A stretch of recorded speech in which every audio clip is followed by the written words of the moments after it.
नमस्कार. मी doctor Deepak Kurade, consultant neurologist अमरावतीला. काही आपल्या मिल्कीच्या पेशंट आणि काय करू नये याच्याबद्दल थोडी माहिती देणार आहे. प्रथम आपण मिल्कीच्या पेशंटनी काय करावे याच्याबद्दल माहिती करून घेऊ.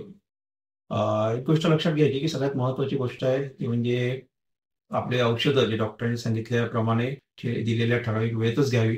पुष्कळ पेशंट त्याला एक तर उशीर करतात किंवा लवकर घेतात. त्यामुळे वेळ घेणे एक सगळ्यात महत्त्वाचं आहे.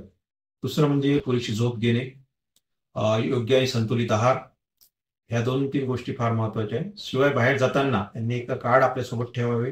त्यावर आपल्या डॉक्टरांचे नाव, कॉन्टॅक्ट नंबर, तसं आपल्या घरचा पत्ता आणि जवळच्या व्यक्तीचा पण नंबर असणे आवश्यक आहे. सोबतच आपण आता काय करू नये हे लक्षात ठेवणे आवश्यक आहे. महत्त्वाचं आहे की पेशंटनी झोप चुकवू नये. लेट नाईट किंवा झोप जरी कमी झाली तरी फिट यायची शक्यता असते. शिवाय प्रखर ऊन, प्रखर प्रकाश आणि आवाज याच्यापासून दूर राहणे. शिवाय पाण्याजवळ किंवा उंचाजवळ न जाऊ देणे. एकट्याने स्विमिंग न करणे. तसेच स्ट्रेनियस एक्सरसाइजेस किंवा स्पोर्ट्स ज्याच्यामध्ये scuba diving, sky diving, boxing अशा प्रकारचे स्पोर्ट्स पासून थोडं काही दिवस लांब राहणे हे महत्त्वाचे आहे. आता आपण थोडं पेशंटच्या नातेवाईकांनी किंवा त्यांच्या मित्रांनी काय करावे आणि काय नाही करावे याबद्दल आपण माहिती घेऊ. प्रत्येक काही काय करावे नातेवाईकांनी किंवा मित्रांनी ते म्हणजे एक लक्षात ठेवा की जो आपला पेशंट आहे, आपला नातेवाईक आहे, त्याला तुमच्या मानसिक आधाराची गरज आहे, तर त्यांचा मानसिक आधार द्या. ज्या काही गोष्टी ते करू शकत नसतील, जसं कुठे जाऊ शकत नसेल, ड्रायव्हिंग नसेल करू शकत, तर तिथे त्यांना पोहोचण्यासाठी मदत करा.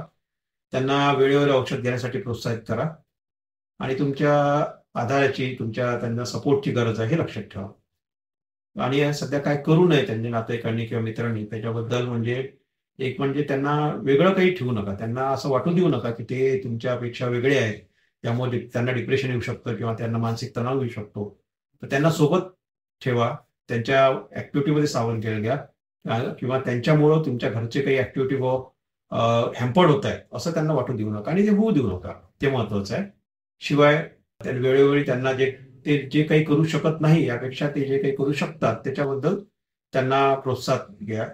आणि एकदा कदाचित जर त्यांना काही फिट वगैरे आली तर त्यांना त्वरित सहाय्य करा. त्यांना डॉक्टरकडे घेऊन जा. त्या पण गोष्टी महत्वाच्या आहेत. तुमच्या सहयोगाने त्याचा आजार जो आहे पेशंटचा, तुमच्या नातेवाईकाचा किंवा तुमच्या मित्रांचा, तो बऱ्याच प्रमाणात कंट्रोलमध्ये राहू शकतो. तर त्याबद्दल ही माहिती मी तुम्हाला दिली. धन्यवाद.